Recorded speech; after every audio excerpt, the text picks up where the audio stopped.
سەرۆک بایدن خەماخوا لە هەمبەر تەقەکردنا لە ناشڤل دیار کرد و داخوازەکارێکیش بۆ ڕاوەستاندنا توندوتیژیên çeka kir.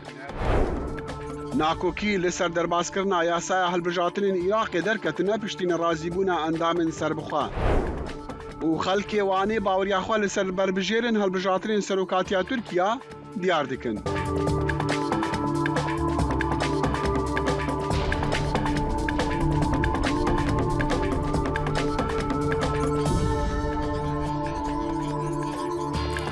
سلااو و ڕێز و بەخێر هاتن بەرنامەیە کورد کۆنەکشن ji dengê Amerîka li Washington. Di gotareke li Koşkaspî Serok Joe Biden kuştina sê xwendekarên zarok û sê kesên dî di dibistaneka bajarê Nashville wilata Tennessee da duh duşemê bi karekî dilteng û nexweş danazkirin. Biden got ev rêza rûdanên teqekirinê di xwendingehan de giyanê niştimaniyê yekgirtiyê Amerîka dê êşîna û divêt em karekî bikin ji bo rawestandina tundûtîjî û kuştinên biçekan ew civak me ji nav dibe. Diyek jê nûtirîn rûdanê teqekirina bi komal da li Amerîka duh duşemê xanimeke ye yan xanimekê bi dû tivengên otomatîk û demanceyekê sê xwendkar û du karmend di dibistaneka Kristiyana de li Nashville kuştin ku tê hejmartin weka yek ji zincîreka teqekirinên bi komal li welatekî ku nîgeranî heye yan nîgeraniyek mezin heye li hemberî xwenriştina xelkê bêgun ne. روسیا دوه سر نکت دقایلکرنا انجمن نتوینی گرتی دا جبو لیکولینکا سربخات در رویدانا تقاندنا بوریا نوتردام آگازا روسی لمها نه ایلونی و بوری گازا روسی د دریای بالتیک را دگهاند آلمانیا بتنی روسیا برازیل چین دنگ دا بریاری لی 12 اندامندین جوات دنگ ندان بریاری پی تیوی بنه دنگین انجمن هیا اگر چج امریکا یان چین روسیا بریتانیا و فرانسا بریاری ویتو نکن دمکی ده که امریکا خو آمده دکه جبو میوانداریا دوامین جوینا دموکراسی لواشنطن سروکی روسیا ولادیمیر پوتین پلان دانینا چک ناوکین تاکتیکی لبل روسی را گهاندنا روسیا حتی نها ده شر لسر اوکراینه ده چک بکار آنیا چاوا چک بکار هاتیا و حتی نها جی کتیزانین زیانک مزن نتنی لخلک سیویل لأوکراینیا کتیا لی هر وصا لجنگه جی انوی راپورتا دنگی ئەمریکا ببینن. لە سنووری بیلاروس سەربازانی ئۆکرانیا چەند مانگێکە فڕۆکەی بێفڕۆکەوان بەکاردەهێنن بۆ چاودێریکردنی هەر هێرشێکی ئەگەری رووسیا. ڕۆژی شەمەش هەواڵی ئەو هات کە ڤلادیمیر پوتینی سەرۆکی رووسیا بە نیازە چەکی تاکتیکی لە بیلاروس جێگیر بکات. دەمەوێت زەخل لەسەرمە بکەمەوە بەبێ ئەوەی پایبەندیە نێودەوڵەتیەکانمان پێشێل بکەم سەبارەت بە بڵاو نەکردنەوەی چەکی ئەتۆمی لە سەی مانگی 4دا خەریکی ڕاهێنانی تیمەکانە بین و لە یەکی مانگی 7دا دروستکردنی دامەزراوەیەکی تایبەت بە هەڵگرتنی چەکی تاکتیکی لەسەر خاچی بیلاڕوس تەواو دەکەین. ئەم ڕاگەیانەی پوتین دوای ئەوە هات کە بەریتانیا پشراستی کردەوە کە گول لە بڕیز درێپۆش دەدات بە ئۆکرانیا کە یۆرانیومی کەمی تێدایە.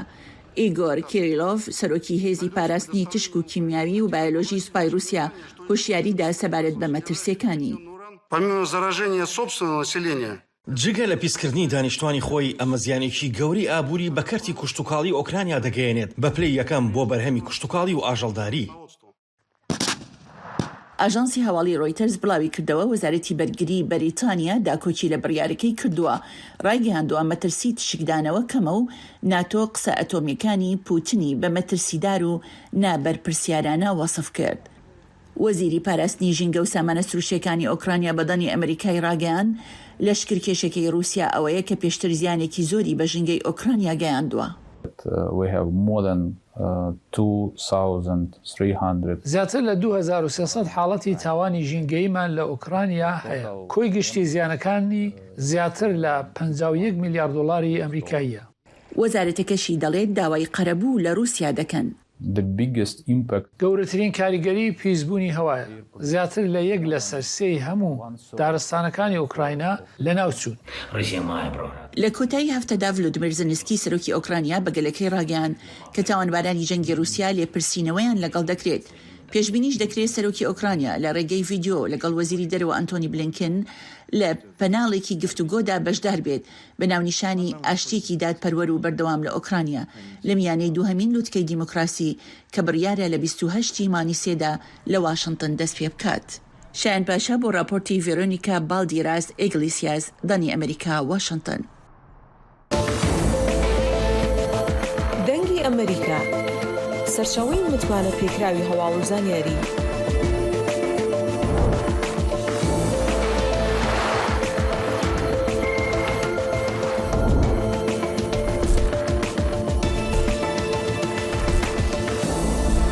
لە ماڵپەڕ و تۆڕە کۆمەڵایەتیەکانی دەنگی ئەمریکاوە ئاگاداری هەواڵ و گۆڕانکاریەکانی جیهان بە.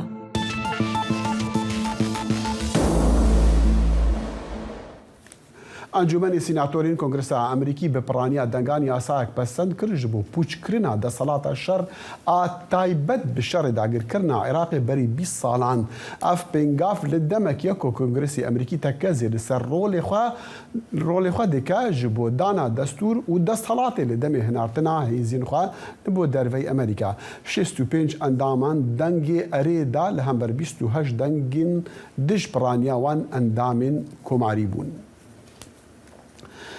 کامپانیا ئەنەرژی KGN یا لە باژارێ داڵەسی ئەمریکی دەبێژە ئەگەر دەدەمی هەفتەیەکێدا چارەسەریژی بۆ پرسا فرۆتنا نەفتا هەرێما کوردستانە عێراقی نەهێد دیتن لە دەمێک و ئەمباری نوانژی نکارن پێتر نەفتی وەرگرن ئەوەی کڕینا نەفتەی ژە هەرێمی ڕاگرن لە هەمان دەمژی کامپانیەکە کەنەدی فۆرزە پەترۆلیەم ئەوژی دەبێژەک و وێ وەرگرتنا نەفتا KRI ئابنکەی وێ لە هەولێری ڕاوستاندیە ji ber ku ئەمبارên wê pir bûne. Mesela firotina nefta herêma Kurdistana Iraqê piştî biryara dadgeha jora bazirganiya nêwnetewî li Parîsê bûye mijarek alos. Herçawa be ji rûyê siyasî ve lêgel û em çawa vê pirsa ku her tê û dibe pirsek cîhanî ji dîtinek qanûnî ve tê bigehin û bibînin Dr. Azad Doskî taybetmendê yasayên nêfneteweyî ji Silêmaniyê niha rastexwe bi me re ye.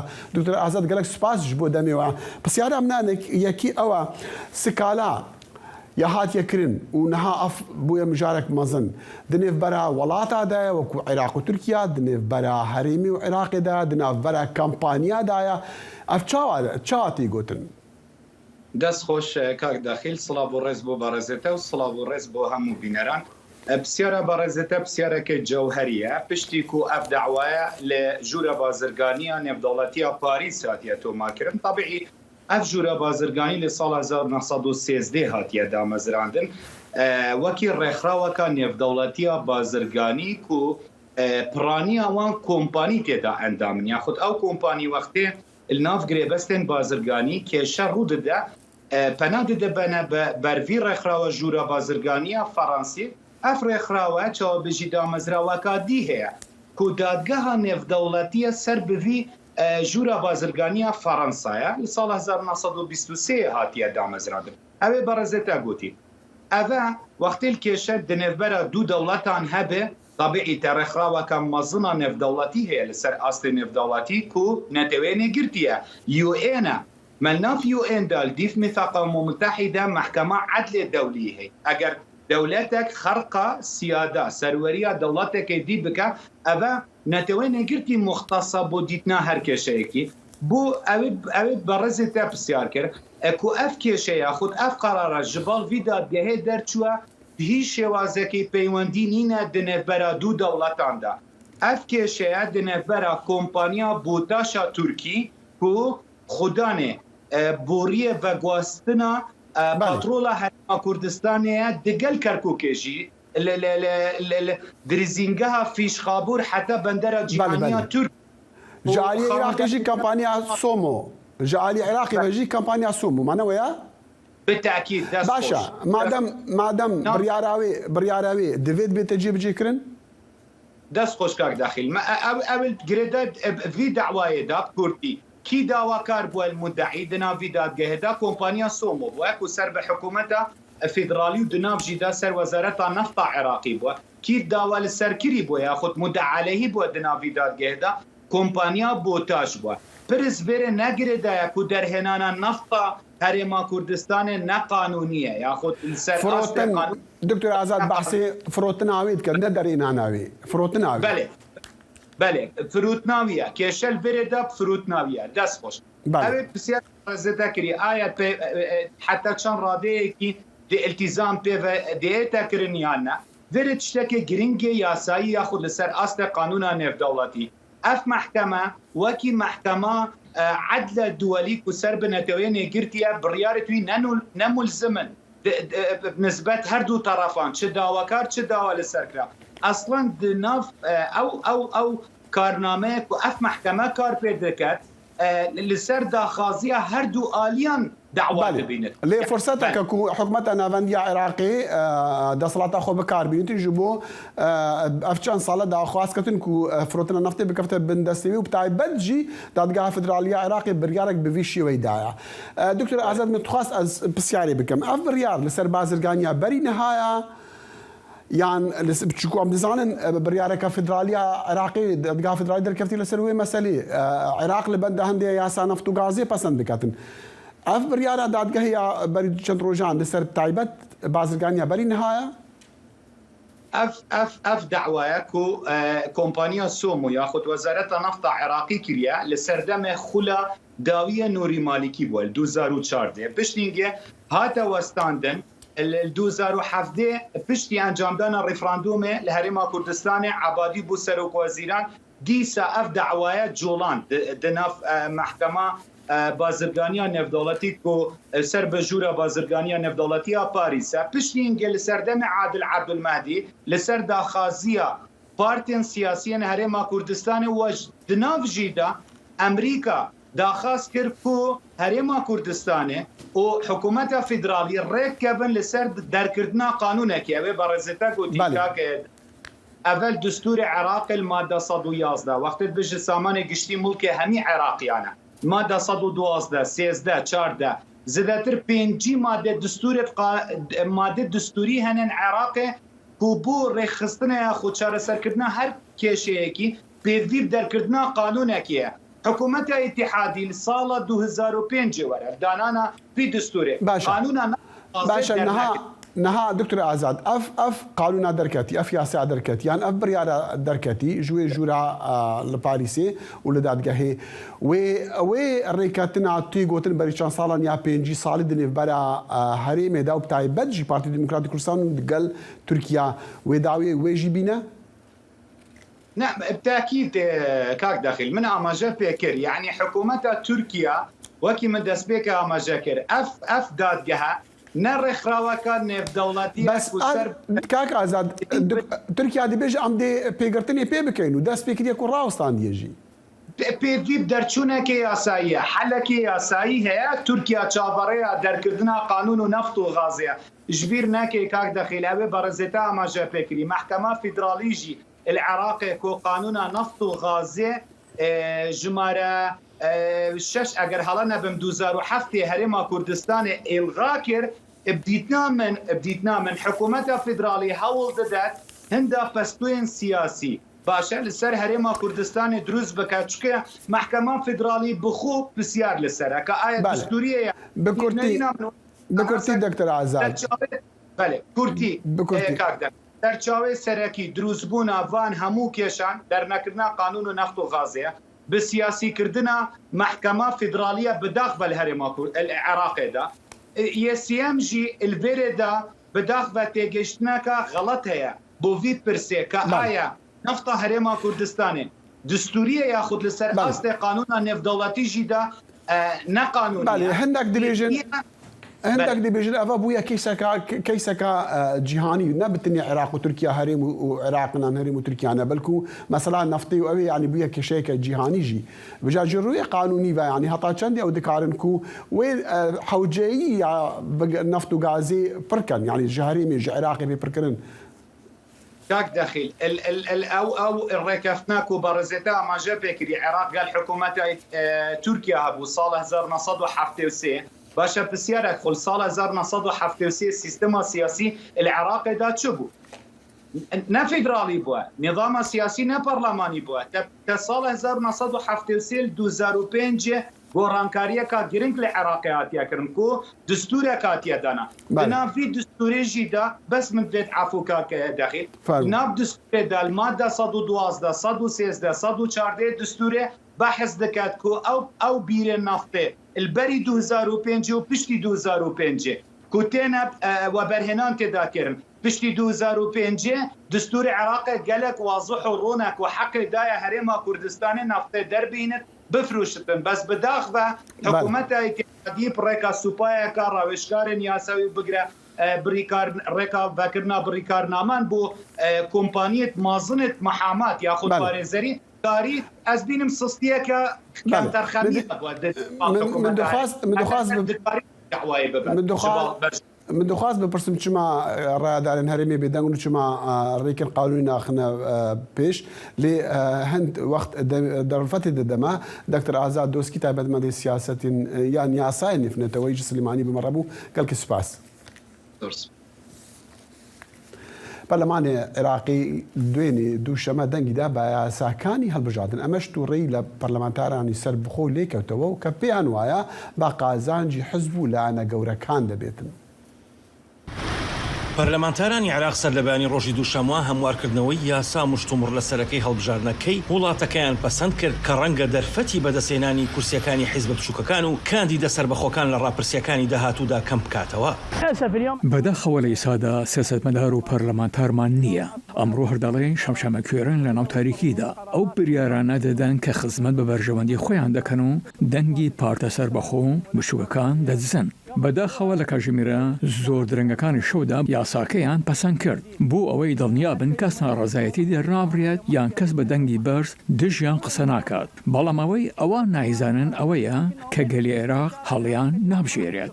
ئەم هەموارکردنە جێگیرکردنی شێوازی بازنەیە بۆ ناوچەکانی هەڵبژاردن هەنگاوێکە کە بە شێوەیەکی بەرفراوان لەلایەن چوارچێوەی هەماهەنگیەوە پشتیوانی دەکرێت کە هاوپەیمانی ئەو پاتانن کە ئێران پاڵ پشتیان دەکات. ئەم یاسای هەڵبژاردنە کە دوێنێ پەسەند کرا بە پێویست و ئارەزووی سیاسەکان دانراوە بە جۆرێک بۆ خۆیان دانڕشتووە چونکە هەرگیز یاساکەیان بۆ بەرژەوەندی خەڵک دانەناوە لە قازانجی لایەنە سیاسەکان و ئەو کەساتیانەی کە وڵاتەکان کۆنتڕۆڵ کردووە دروست کراوە. هاوپەیمانێتەکە فراکسیۆنی زۆرینەی پەرلەمانی ئێستا پێک دەهێنێت کە ساڵی ڕابردوو محەممەد شیع سوودانی سەرۆکوەزیرانی عێراقی هێنایە سەردەسەڵات بەپێی هەواڵە میدیاکان پرۆژە یاساکە بە دەنگی 206 بەڵێ بەرامبەر بە 12 پەسەند کرا لە ئەنجومەنی نوێنەرانێک کە پێکاتوە لە 329 کورسی. داوای بەجێگەیانی خواستی عراقیەکان دەکەین و هەروەش ڕێزگرتن لە خواستی گەلی عراق لەلایەن ئەندامانی پەرلەمانەوە مەخابن ئێستا سوربوونێک دەبینین بە پێچەوانەی خواستەکانمانەوە تا یاسای ساندلیگۆ بگەڕێنرێتەوە. ئەمەش بێڕێزیکردنە بە خواستی عراقیەکان و خوێنی شەهیدان و بێڕێزیشە بڕوانینی مەرجعیەتی ئایەتوڵڵا سیستانی کە بە چەترێکدا دەنرێ بۆ هەموو عراقیەکان. لرأي المرجعية التي يعتبرها العراقيين هي خيمة لجميع العراقيين. هەموارکردنەکان مادە سەرچەکانی پێش هەڵبژاردنی فیدراڵی ساڵی 2021 پەسەند کرد و دووبارە نەخشەی هەڵبژاردن دەکێشێتەوە بۆ ئەوەی عێراق بگەڕێتەوە بۆ سەر یەک بازنی هەڵبژاردن بۆ هەر پارێزگایەک. چەند فراکسیۆنی سیاسی و پەرلەمانتاری سەربەخۆی عێراق هەموارکردنەکان ڕەت کردەوە و بۆ ماوەی چەند هەفتەیەک دەنگدانی خۆیان ڕاگرت. بە سەدان خۆپیشاندەر لە ماوەی چەند هەفتەی ڕابردوودا گرت بوونەوە و دژایەتی خۆیان لەو بارەیەوە دەربڕیوە. وا بڕیارە ڕۆژی 6 مانگی 11 هەڵبژاردننی پارێزگەکانی عێراق بەڕێوە بچێت. ئەمە یەکەم هەڵبژاردنە لە ماوەی 10 ساڵدا. سەربەخۆکان ترسیان هەیە هەڵبژاردنەکان بەپێی یاسانیەکە ببێتە هۆی بەهێزکردنی حیزبە دەسەڵاتدارەکان کە ئەوان تومەتباریان دەکەن بە گەندەڵی بەرفراوان. برنامه هفت رنگ برنامه کنری یا بشی کردی لدنگی امریکایی از لقمان احمد هر دو هفتی جارکی و بم گرکی ناو اختی چاندو نرا رنگی بمرانه.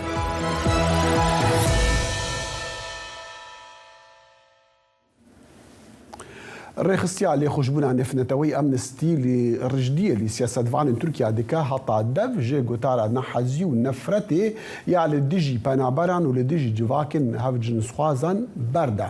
Ev têbînî hatindan li demê ku komeleyên mafê mirovan raporta xwe ya salane weşandî sebaretpêşîliyan li dijî penaberan û civakên hevcinsxwazan li Tirkiye û helbet li welatên seraserî cîhanê jî.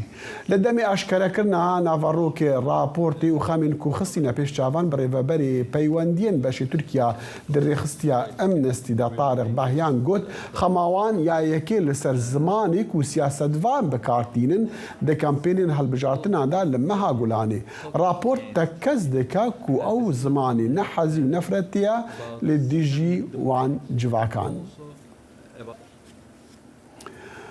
زێدەباری و مژارین دە راپۆرتێدا هاتینا راپۆرتە ئەمنستی ئینتەرناشنڵدا هەنێک ڕەخنەیەن دی لە حکومەتا تورکیا تێنگرتن نها ئۆزدام یاساک بمەڕێ لە ستودیۆ بەحسکردنا وان ڕەخنەین و دیسان لە تورکیا تێنگرتن ژبلی وان دوو بابەتن مادیتین دە راپۆرتێدا. بێ دەخیل بلی دوو وان دوو بابەتانە راپۆرتا ئەمنستی یا ساڵانەدا مافێن ڕاگەهاندنێ مافێ ئاخافتنێ کۆمبوونێ ڕێخستبوونێ و ڕێخستنکردنێ هەروەها بێجێزاتی ئێریش و زەختێن لە دژی ڕۆژنامەوان و سیاسەتوانên ئۆپۆزیسیۆنێ و هەروەها دادوێریە عادلانە و دادوەر هاتێ دەستنیشانکردن di rapora amnestiyê de. Amnesty International di rapora xwe de dibêje ku li Tirkiye hikûmeta Tirkiye dadgehên kontrol dike. Ev jî dibe sedema binpêkirina mafê dadwêriya serbixwe û bêalî û her wiha bang li hikûmeta Tirkiye dike ku dem û dest viya biqedîne û rêzê li pîvanên serbixwe bike. Beşek dinya girîng di vê raportê de em dikarin bêjin ku Amnesty balê dikşîne li ser mafên kombûnê û rêxistinkirinê. Amnesty dibêje ku di 2021 da gelek rêxistinên sivîl hatine girtin li Tirkiye û her wiha rêxistinê dijî rêxistinên siyasî jî töhmet û tehdît heye. Bo wî jî HDP wek mînak nîşan dide. Dibêje HDP bizanebûn bê bingeh tê armançkirin û wek mînak jî doza ku dijî HDP tê meşandin ku em hemû wek doza Kobanî dizanin ku tê de ji bo 451 siyasetvanên Kürt yên HDP qedeqeya siyasetê tê xwestin. Her wiha îşkencekirin û binpêkirinên dî jî di raportê de bi ferehî tê nîşandayîn. O zaman bên behsê pirsên siyasî îro rojnameya fermî a dewletê bi fermî navê çar namzedan ji bo hilbijartinên serokatiyê diyar kir. Aşkarakirine, diyarkirine. Evet tî wê watayê ku kesî dî nikare xwe berbijêr bike?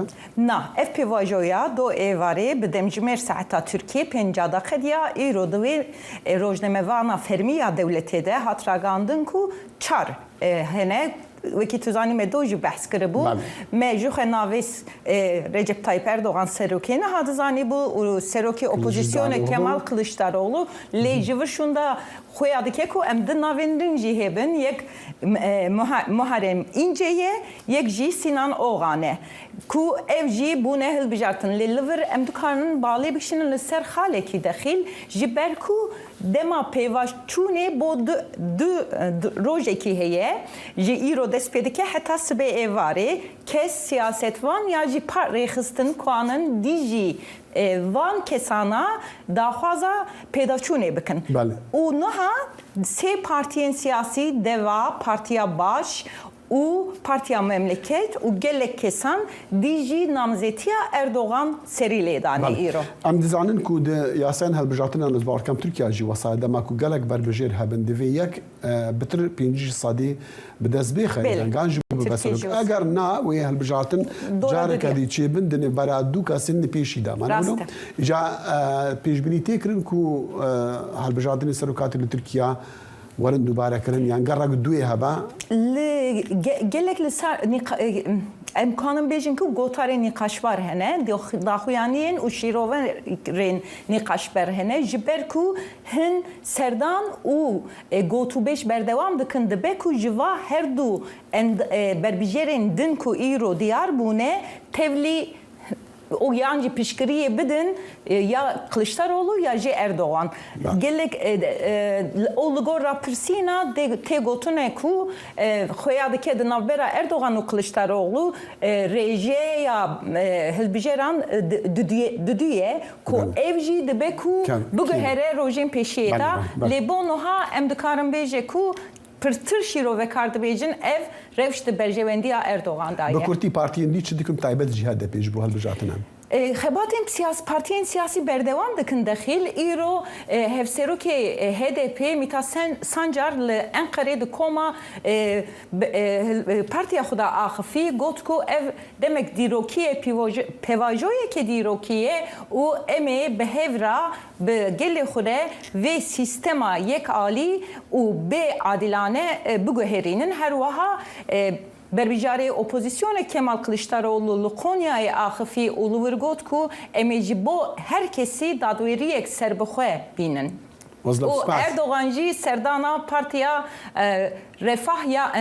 رفاه یا جنوب دکه أظلم سپاس أمي روشي بشوبين هالبته الرجل دهاتيجي وبرانيا هالبجير يعني دنقدرين باجار رواني اللي سر هفديتنا بربجارين سلوكماري كمال كلجدار أغلو وبارتيا الديمقراطية قالان هذا بي رامانين خواين أريني نيشان دن لي ديسان جيدنا فكاران دنكو رنگ ديسا أو دنقدرين كردوارن خاباندن ومافين وان ين روا بين ونداكرن لسر هفدیتنا بربجار سروکوماری کمال کلشتارولو پارتیا دموکراتیکان گلان HDP مجهل بجیرن باجار وانی پرسی گلو او و پنگاوه چاوا دبینن يعني باشا ساخيري مثلا مجبورن اوج بخواه که بکنن که قبول کرده شوان چی بیتن پارتیا مجی پارتیا واجی یعنی سوزه که بدنه هف هم سوزه که باش بدنه هف یعنی چو دست منه وی مقامی دو امی دسته که دنه و yalnız yani söz neden tişteki neken am hamu kesi zanen devlet Türkan bir sözü xan asakene و کیفا ماجی گله هاتیه کو ببینه ایکو بو و نخوشی و به اواد ظلمال دنیا تذکرنی بو نه هندی کیفا ما گله هاتیه هفدیتن هفتیا بوری لمجلس پیکاتبو جا خفتن کلشتارولو و هفسروکن HDP پلوین بولدان و میتات سانجار هاتبو زانین کو هفدیتن که ارینی در باز بویه والله إشي باش كنا بلا سيستم بس كتير بتخارجي سيستمي عميدنا بو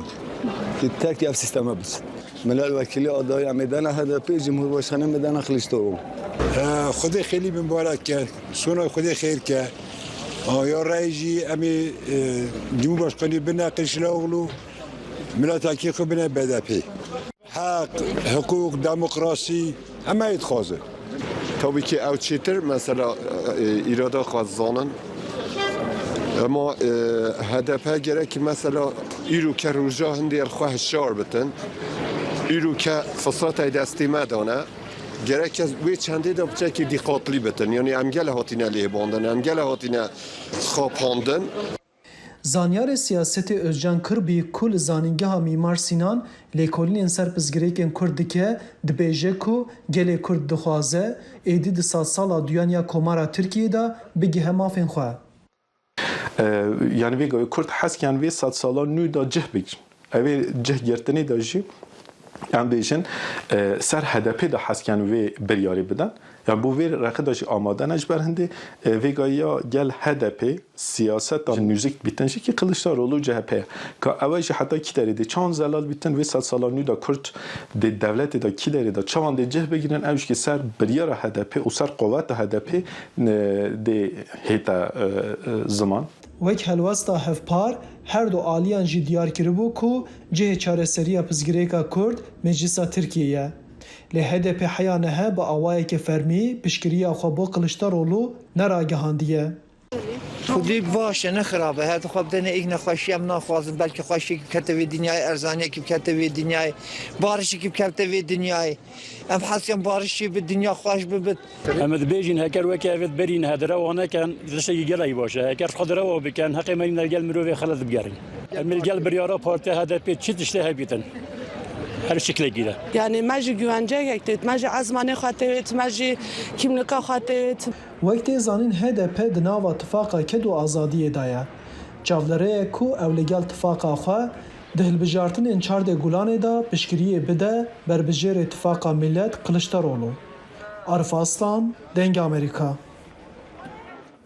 لآمدی خلق چی بیجن جبو هلبجارتن نکتای بد جی باوریاوان جبو دنگدانی جبو بربجاری سرکوماری خدیجه فارقین پیامبر دنگ امریکا دور اف راپورت شاندیه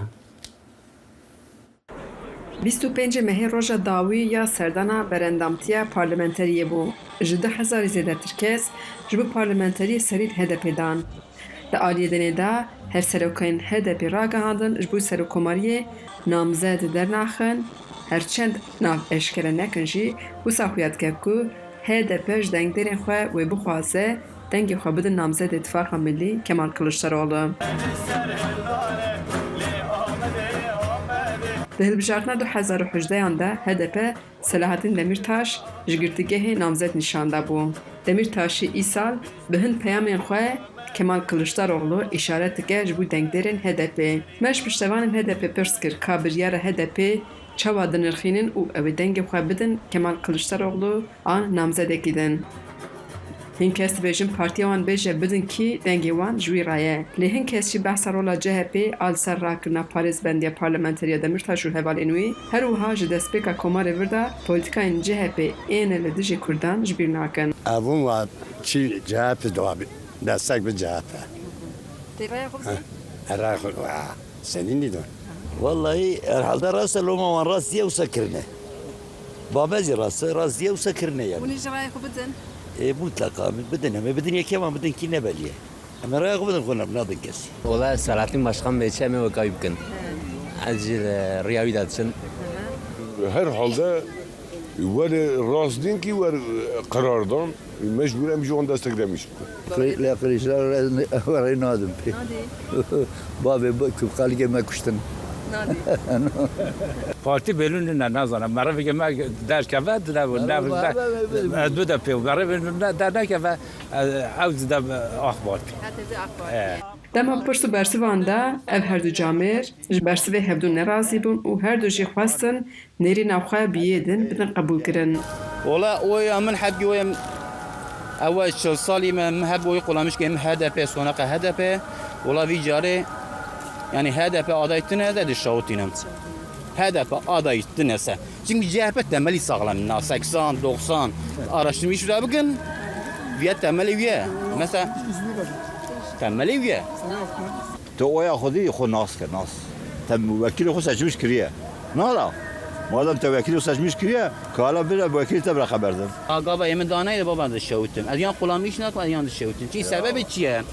قالو bana yıllar medhapinin. İro berte vakte çöpeyte tiskiden çevirmiştik. Bana hayatımda altri masa temeli altri masa temeli yusağlamnına. Dakiki. Tebliğ tuşki tüne HDP ben milletvekili خو seçmiş kirine.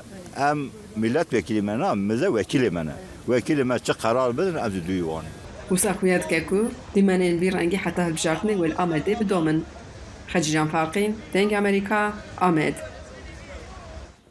و هاتیا راگهاندن کو دو لرحای هیزن او لکاری چند کس دست سر کرنا اف باجار راستی زرارا ارتحج او لهیان جی ببو گلو روشا خلکی وی باجاری پشتی وان رودانان چاوایا وان رودانان چند دی کاریگری کی سر آماده کارین هل بجارترین مها گلانی عایشه سروچو انداما HDP لجرحاية دي برلمان تركيا ده نهار راسته خب مرة دم باش عايشة خانم قلقي كلكي سباسياتت كن ما دخواست ام بزانن كا او بيامي قرتنا خلكي ده چندي راسته چند اگر راسته چند خلق هاتنا قرتنا هي قرتينا يعني هاتنا آزاد كرن سريد اجي حمو تماشاوان تلفزيون او برزداري سلاف ركم روها وقت دزانن دم اول ارتجي رات بشتجي باللي هي روب روما قالك بسكريت لباجار ما هاتيان كرن يعني اللي هي لكان بنرن او افات وفلكات خزاي كو ببرنق رينقرتن وبيبرجرين دولتها ام بيجم برغالا AKP او مروفن كوجيانا خوش دست ددن لآلية دن خسار وزرارة چه ددن ام هيلكي هاو ددن ما بريدانا بتوچن اما لآلية دن جي ام دنرن زخت وزورا حكومتا AKP ومهب آل لسر بارتياما ولسر هبال المرخص تجيب بينا بردوام دكا بالي عايشة خانم دنجتا تي برين دنجتا خد بس في دانم نظام جبرچی دیارە پەیوەندی ئینتەرنێت نەگەلکی باشە نەگەلکی بەهێزە من دەخواست ئەس بزانم ئەگەر باش بوو هیوی دیکەم باش بە پەیوەندی بزانم ڕەوشە باژێر چاوایە ڕەوشە خەڵکی چاوایە بەتایبەتژی پشتی وەکی مەگوتی ئارتهاژی و پشتی وان لە هیانژی و ئامادەکاریش بۆ هەڵبژارتنان ئەگەر کەرەمەخوا فەرمووە ملبەندا بەرزفاتەنە بهیوی هەندێک و دەنگێتە صافی بە فەرموو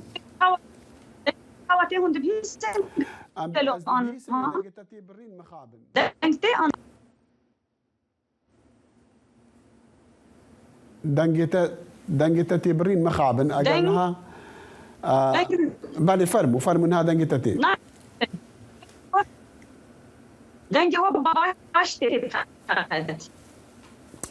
مخابن دەنگێتە باش نایە بداخوازەلی بووینی ئەس بکارم ئەگەر هەفکار بکارم جارێکەدی پەیوەندی بتە بکن ji bo ku em bikarên van pirsên xwe rewşa bajar bizanibin lê em ê herin vê navbirê bi hîviya hindî ku peywendiya Skype baş be.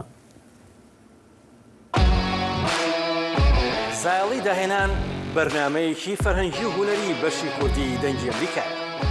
من ئاسۆ جەبار لە واشنگتن دیسیەوە هەردوو هەفتە جارێک دەبمە میوانی ماڵەکانتان لەگەڵمان.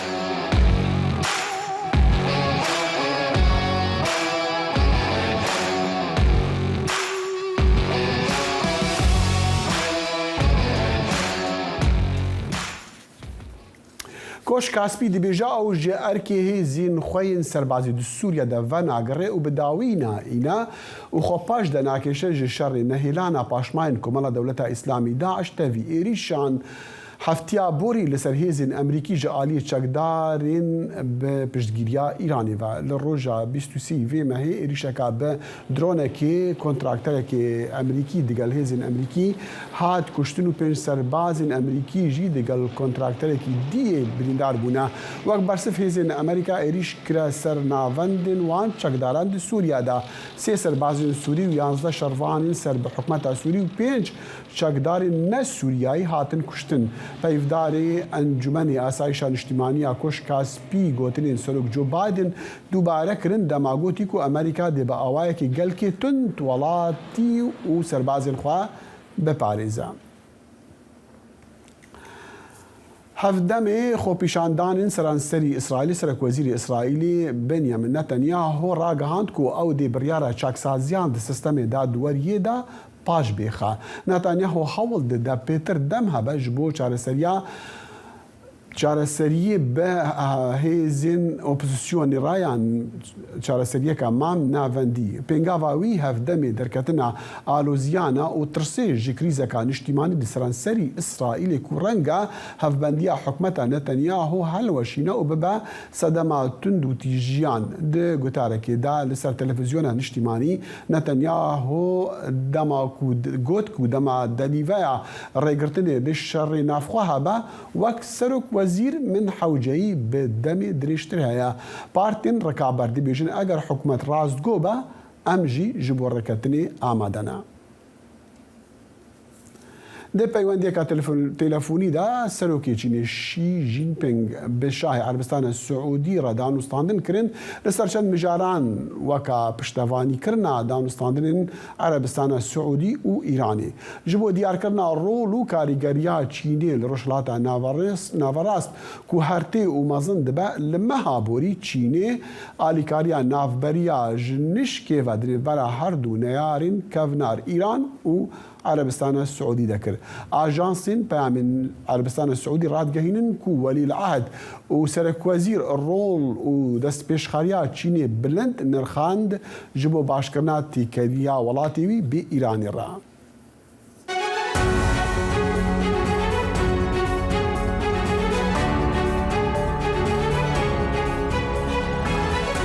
واشنگتن بەنامەیەکی هەفتانەیە لە بەشی کوردی دەنگی ئەمریکاوە ئامادە و پێشکەش دەکرێت. من بەڵێن ساڵح هەموو ڕۆژانێکی هەینی لەگەڵ پسپۆڕاندا تاوتوێی گەرموگورترین بابەتی ڕۆژ دەکەین لە پەیوەندی بە سیاسەتی دەرەوەی ئەمریکاوە. لەگەڵمان بن.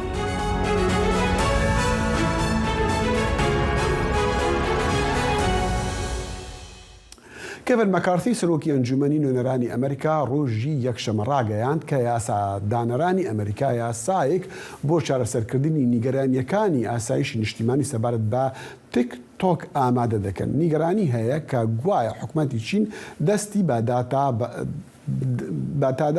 داتاکان دەگات کە لای بەکارهێنەرانی تیکتۆک لە ئەمریکادا ئەم ئاپا کە بۆ کورتە ڤیدیۆکان زۆرینە بەکاردێتن. Kanundanerên Amerîkî ji bo qedeqekirina TikTok ya li welat wê xebatên ser pêşnivîsa qanûneke nakokî pêşte bibin. Serokê civata nûneran Kevin McCarthy evagahî li ser Twitterê ragihand. Di nav fîkarên evlehiya neteweyî yên di derbarê epa vîdyoya Kurt de. Ku kompanya Çînê ByteDance xwediyê wê ye li Amerîka ji bo qedeqekirina TikTok bangawazî zêde dibin. Herî dawî alavên ku di destê hikûmeta Amerîkî de ne ji karanîna TikTok hatin qedeqekirin. McCarthy li ser Twitterê got ku civata nûneran wê bo parastina Amerîkiyan ji destwêrdanên teknolojîk yên Partiya Komünîst ya Çînê qanûnekî pêşte bixe. Kanundanerê Florida derin soto jî tevlî nîqaşên li ser TikTokê bû.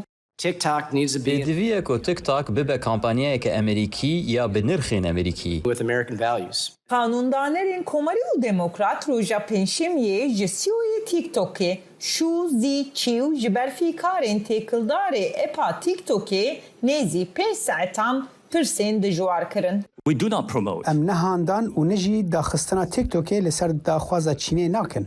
Li ser pirsa gelo TikTok serdaxwaza Pekînê siguriya Amerîkiyan dike, çîv got ku na. Çîv diyar kir ku ew bawer nake sigurî riya rastya pênasêkirinê ye. McCarthy her wiha li ser Twitterê wek bersiv got ku gelek ciyê xembariyê ye ku CEOyê TikTokê nikare rastgobe.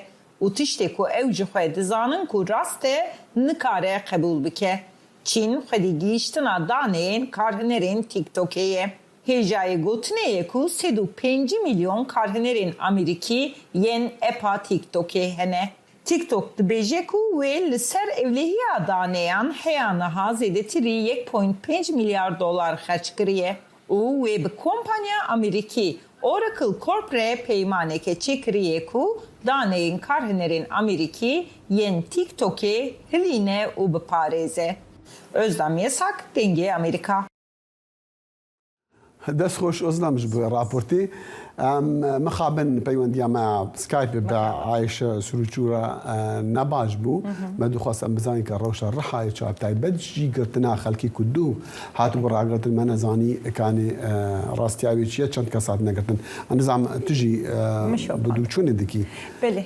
دخیل لگور داخویانین HDP و مب پاریزری وان کسانارا پیوندیدانی لگور راگاهاندن آوا 18 اندامین HDP او ریوبرین وی وان هاتنه دست سرکرن و دوزگیری سدما گرد دست سرکرن آوا را نگاهاندیه و گوتیه لسر دوزی بریارا نپینی و وشارتنه هیه و با 24 ساعتان جی 48 ساعتا ببورینه قدقه کو او به پاریزرن خورا تکلیه دینن با ویجی بونا HDP جی نزانه کو وان suçlarıya dijiwan çiye û ev deste serkirina berdewam dike em jî dişopînin eger agahiyên nû teke ve destê me em ê bi temaşavên xwe re parve bin. Mixabin me dixwastim bandora wan du kar sata hem artejî hem jî lehiyan li rihayê bizanin û taybet jî li ser hilbijatina. Ostam min di gelek nûçeyan de behsiyên dikirkan li Tirkiye çawa amadekariya dikin ji bo ku xelkê li derveyê Tirkiye dengê xwe bidin çünkü welatiyên Tirkiye li derveyê Tirkiye taybet jî li Ewropa û li Almanya jî bi taybetî jî gelkin wê karîgeriya xwe hebe yani nizam çi tê gotin ser wan çünkü dizam hinek lehana nerazîbûna xwe diyar kir ku renga narêkî findûfiyetê de çêbin mana rast e. Bi rastî ez ser vî mijarê raportek taybet amade dikim lê ez kanim bi kurtasî agahdari bidim dexîl li Tirkiye bi tevahî nêzî 6 milyon li dervê û li hindir bi tevahî 6 milyon berbijer hene. Deng der hene dikan dengê xwe bidin. Biborîne deng der hene, hilbijer hene yani em bêjin û nêzî 2 milyon li derveyê welat 2 مليون نكي من دجي مالك مزنا اري ودلغور راغهاندنا لقانون بيوانين قانوني لجنه هلبجارتنا تركيا لقنصلخانه ولنافندن هلبجارتنا وكريه لنزي 6 ولاتان والجوان درنا اگر کسک لدروی ولات دبه کوانه بچه لوان درنا نونیشانا خو سرراست و جنوبه بکه و مافی خونه دنگدانه بکار بینه لدروی ولات ج نوبرا 18 نیسان حتی 19 گلانه کانن بچن وان درنا و دنگ خو بکار بینن هجای بالکشاندن یکو گلک پر سنه یک پنابر به یاجی دوزک دیجی وی لترکیه هبه کانه بچم دنگی مفتاری کو بچه دنگی خو بکاربینه یانا لگور راگاهاندنین یسکی و سپارتیین سیاسی ev kes dikarin dengê xwe biçin û bikarbînin. Ozdem spas. Ez spas dikim gelek spas. Cara yekê li bajarê Duhokê bazarek ji bo meha pîroza Remezanê were vekirin. Ev bazar ji bo kirîna pêdawîstiyên Remezanî û çalakiyên oliyên têkeldarî Remezanî hatiye vekirin. Peyamberê dengê Amerîka Kawa Umer ev raport gihandiye. بۆ یەکەم جارە بازارێکی تایبەتمەند بە مەها ڕەمەزانê ve li Duhokê hatiye vekirin û ev bazare çendîn kerestên xwarinê û galayên corewcûr lê hatîne nimayişkirin. Piştî demê xwarina fitarê û heta demê paşîvê xelkekê êkcar zor qestavî bazarî dikin. با رمضان آخر درکبن با شارع بین و ترمیناله گلک دکان جان و باش دیتینه و شن استفادهش و دکان و ترمیناله و آکنجیبونه باش ببینن. فکری من گویی اف بازار گلک تشتکی جان آن که از بشمت دا خاصتا با خلک دو کشی ده کی گنج تا کی من گلک جان بید.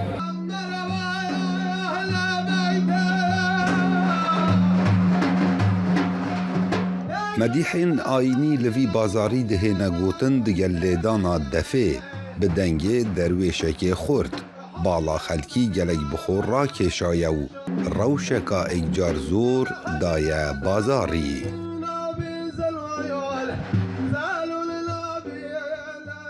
Dê dest avêjina defê û salavat bêjin û xelkekî tên pêşwaziya me jî dikin û berê xwe de me bêjin tiştekî gelek ciwan e û tiştê dosa jî em hezkên هبیتن نمونه دو کی ما هو صادفی لیده تو شعرات بجد زیده بن هلبت بازار شوین رمضان نبتنه میرا بجداری کریه ریجکا زور جکچو جنان بجداری وی بازاری بوینو کالا و کرستین خواه اتفروشن از گلک کیف خوشم ام وقت کس و اکزن اقوام وی پروژه دا بجدار بوین و بیکم هر کچکا چیانه که بیتن که خود شداد بینیتن کار سر بکتن و نه لیتن مثلا کس کارت کرنه لبکتن نشدن دیف حظ خوب بچیتن ام جنجی وکی هر کسی موافقه یعنی شو لی بکین اف بازاره جلای فرمانگه ها گشت و گذاره و حاتیه وکرن و به هماهنگی دیگل ترمینالا Duhokê داکو بیته درفتک بو روژی گران و شوین خواه لبورینن چل کمپانیان بجداری اوی بازاری بوینه و کالاین خواه نمایش کرینه جبو بکران. کاوا عمردنگ امریکا Duhok. و هر ناف به ام گشت یمکو وزارت خزینه امریکی جزای نو لدیجی 6 کس و دو دزگهن گریدای حکمت سوری و راگهاندنه او کسین جزاکری گریدای آگهین یان آجاسین آگهین لشکرین سورینه و هر وصا ارتشا ترکیه و حزب الله و هر وصا آلین دیجی ویدیو یک نهاگه های ما دیار دکه که چاوا آگر برویش من دفره که 55 فارگون سویدارم او ویدیو آماده ببکو جمع افکاران هبا اموی ویدیو ببینین که بری دمکی کرد او ویدیو گه های ما دیار دکه که چاوا فارگونک یعنی شمن دفره دریش 55 فارگون آگر بروی باریوی احسن بویا لولایت کالیفورنیا لی دیاره خوشبختانه چیز یعنی مروفین نبونه کس نهات یکشتنو کس بریندار نبووە لێ دیارە شەمەندەفەر باش شەوتیە و چ تێدا نەمایە بله بویچندجی امتن دعوی برنامه کرد کنکشن ایرو حتی صبحی دیگه هر شاد و بختور بنو دمی و بمینه خوش